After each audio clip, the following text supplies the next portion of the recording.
Hello and welcome to CIO News. I am Khushbu Soni, your host for the broadcast and chief editor at CIO News. This is our exclusive interview series with Wonder Women in Tech. And it's my pleasure to host this series with all our Wonder Women in the technology space. It is a recorded session and will be available on our website, that is cionews.co.in, and our CIO News LinkedIn handle. It gives me an immense pleasure in introducing and featuring our first Wonder Woman in the tech industry. She is Kavita Tumulari, the Vice President Infrastructure and Cloud at Blue Yonder. Kavita is a transformational leader with 20 plus years of experience in enterprise security, infrastructure, application support, data center operations. She's consistently helped deliver corporate goals and achieved excellent customer satisfaction ratings. Improvements in the bottom line enabled repeat sales and turnaround for underperforming operations by implementing agile methodologies. Um, Kavita is also been, working with different regions like US, UK, India, and has hired and managed high-performing teams to meet business objectives and has successful record of working with 360-degree teams, including senior leadership. Kavita, it's an absolute pleasure to have you today. Thank you a lot, Khushbu. Great. So, Kavita, my first question to you is, I would love to hear from you. If you can share a little bit about what is that, you do on a daily basis, what your typical day looks like. Okay, I think that is one of the toughest questions I might have. So I am actually responsible for about 99.95% uptime for all our private and public clouds. So we at Blue Yonder host. We have close to about 10 private clouds, and we also have we'll go with one of the largest public cloud vendor, Azure. And we are in the supply chain supply chain industry. It's been in the market recently a lot, for especially due to COVID, because our platform has been able to transport goods and from one part of the globe to the other. So in my job, what does my typical activities in a day look like? I have to make sure that all of the maintenance activities are done in time in our data centers. That could be as much as patching, watching out for end of life equipment, making sure your software is at a current level, making sure that we have the right capacity in our data centers, and all of this has to be well choreographed such that you can't drop any one of these juggling balls. The minute you drop, customers will have an effect there, they will have a downtime, and so we are constantly juggling through these activities. And so my day spans in all of these activities, talking to customers on customer issues, and making sure that internally I talk to my teams, motivate my teams, people, process, making sure that we are constantly also modernizing our technology, so that we are in par with customers as they are moving to newer technologies. So this is my typical day, week, and a year looks like. Awesome. My follow-up question is, Kavita, did you always know that working in technology is what you wanted to do? I mean, was this like a dream that you always had, or was it something else in the beginning and then you got into technology? So I have a very interesting story to tell over here. So as I was growing up, I was very interested in the creative fields, arts, and I was always topping in my class, arts classes, and creative arts, all of the creative, sewing, stitching. So that was my dream job. I always used to tell my parents, hey, this is what I'm going to grow up and have a tailoring store shop, or a fashion designing. Now it's all fashion designing. So a fashion designing store.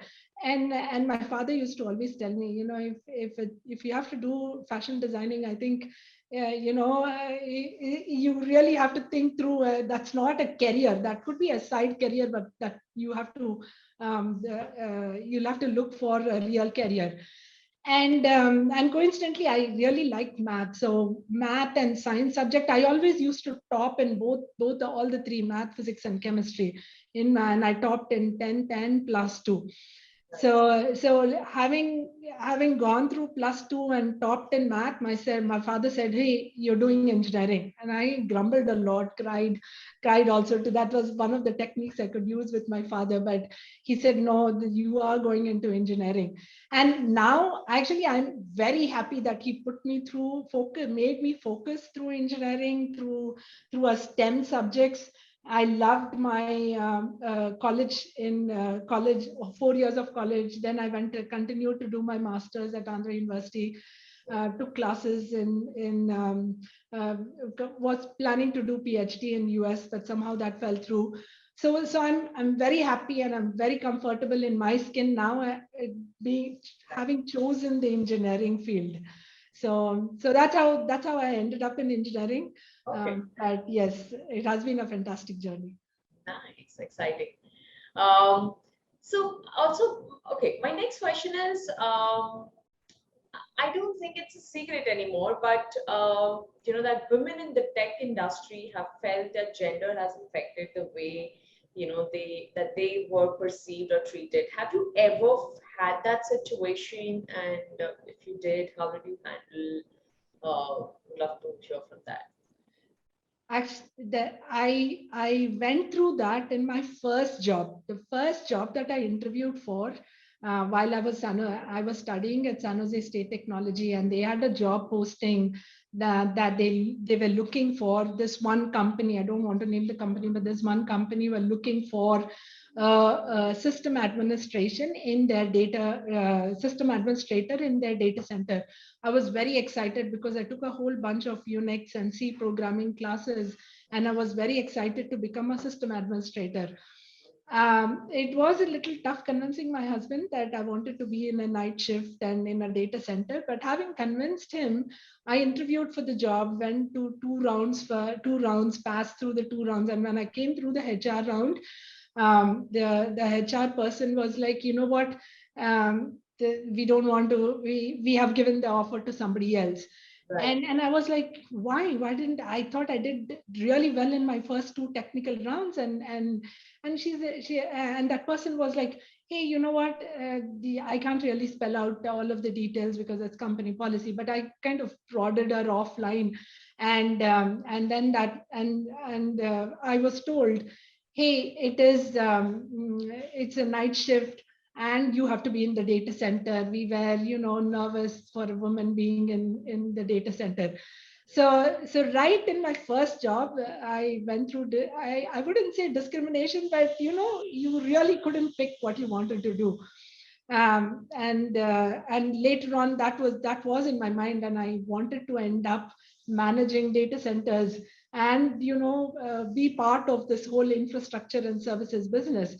That's where I am today. And I started out coincidentally after that, I started out as in the engineering side, product development side of the company, and then eventually found my way into infrastructure support. Yeah. So Nice. it's there. It was there 20 years ago, Yeah. and it's still there in pockets.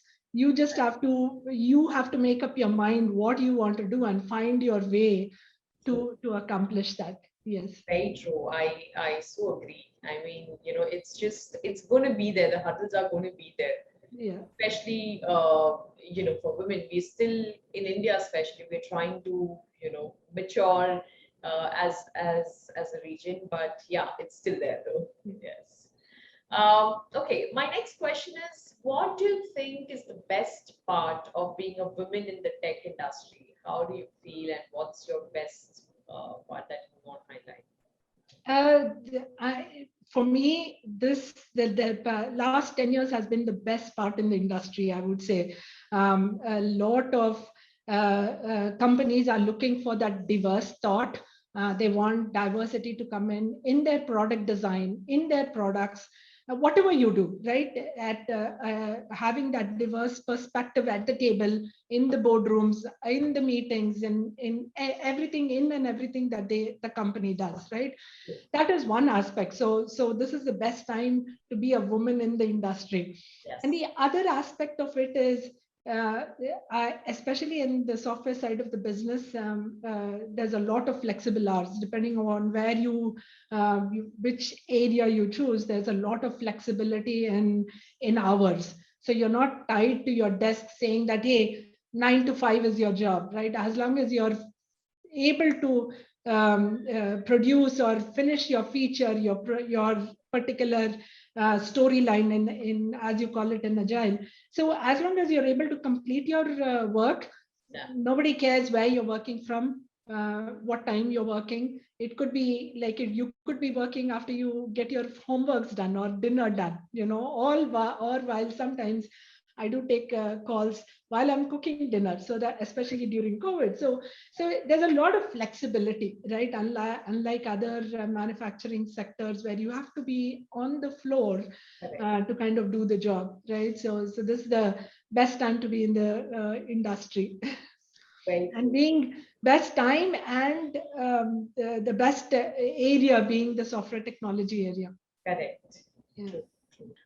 So my next question is, Koida, how do you notice a lack of women in the technology industry, and do you believe there is a challenge there, and why would you think that could be the case? Yeah. Okay, that's a good question. So even, we start out very good in colleges. We are 50% of in STEM, especially in STEM, 50% are girls in colleges. And then as freshers in a lot of companies, there are 50% of women. The diversity number is close to 50%, especially in India, right? And then 4+ years of experience, that's where you see the dropouts. That's where women need a lot of mentoring, say, to help juggle them through various balls of motherhood, marriage first, motherhood and childbirth, right? All of these, and balancing your career around all of these, right? So that's when around this time you see that numbers dwindling, and it kind of, when you go into leadership levels, it also dwindles. So the biggest challenge, especially in the technology sector, has been that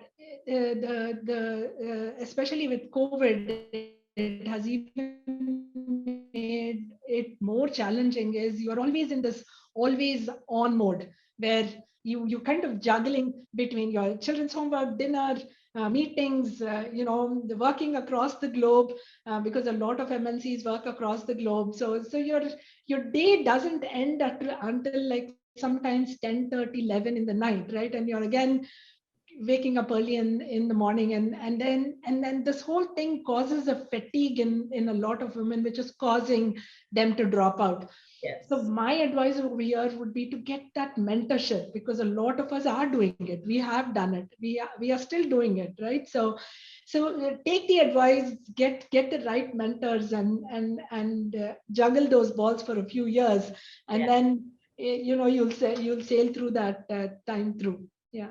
Absolutely. I mean, very true and very correctly pointed out. I mean, that is one of the, I think, major challenge which every woman is being facing in her own journey, right? So, but yes, it's actually about how you manage both these life balance and how you want to set your priorities, right? So, great, great insights. My next question is, what are the digital technologies I mean, now actually talking about the adoption and the innovation that you're bringing in through your work.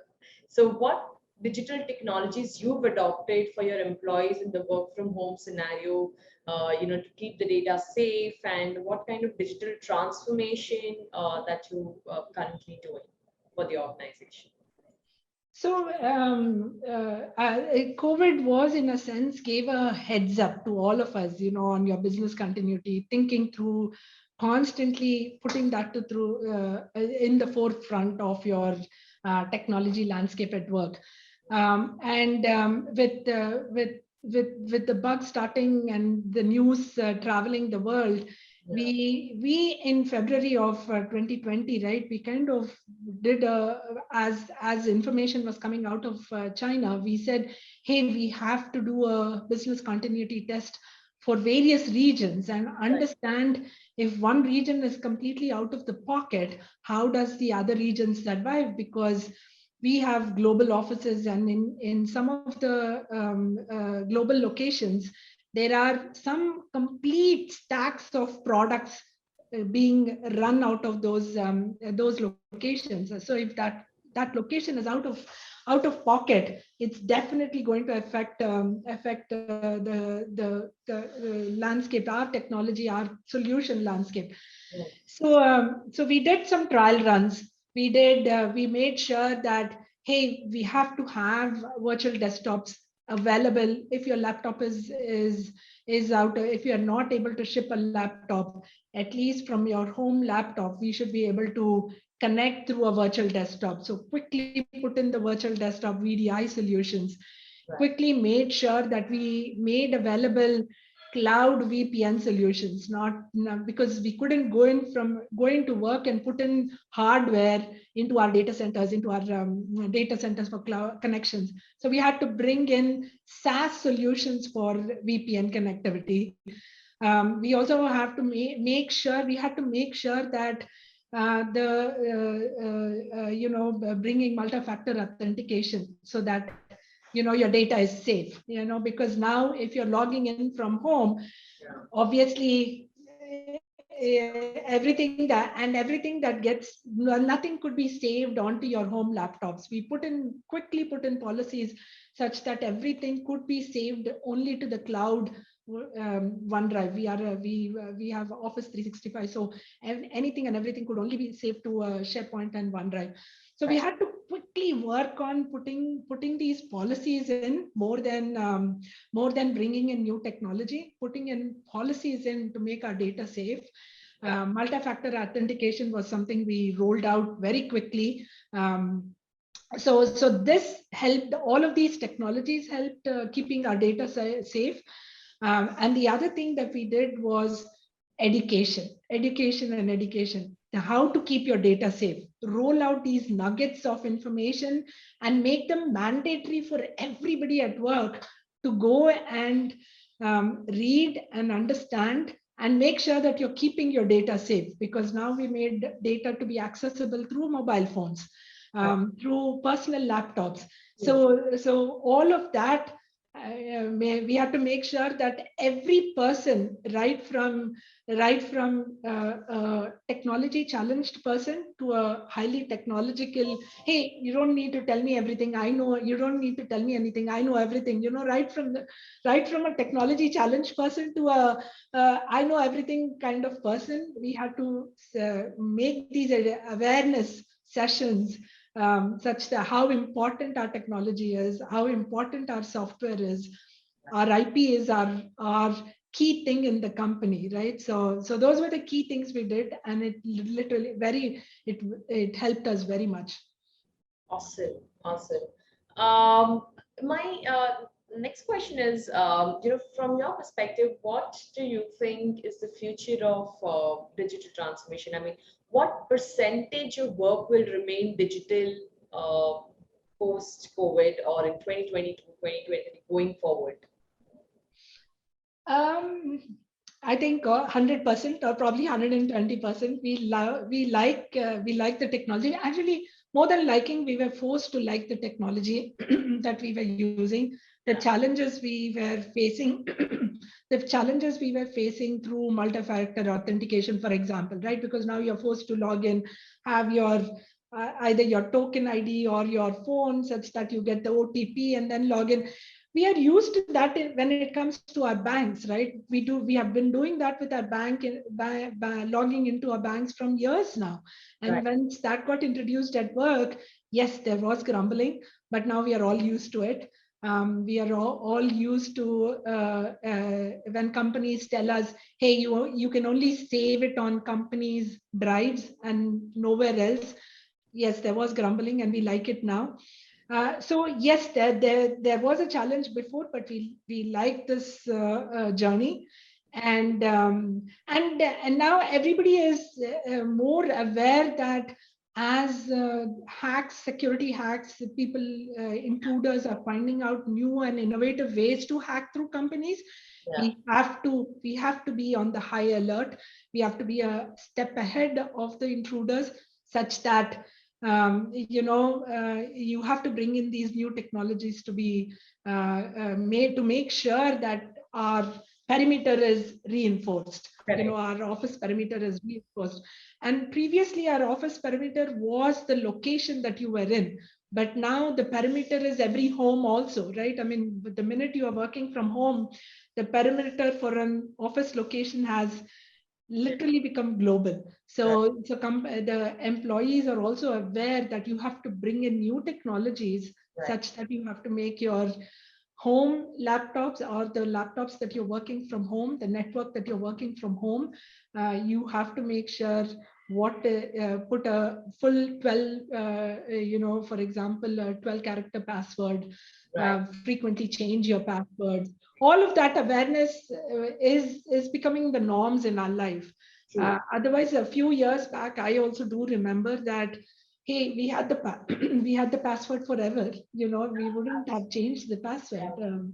Correct. So yes, it was hard in the beginning, but we are all now adopted to this new phase of our lives, or technology lives, I should say, and we are becoming more and more accepting, and that has become helpful inside the company also to roll out new technology.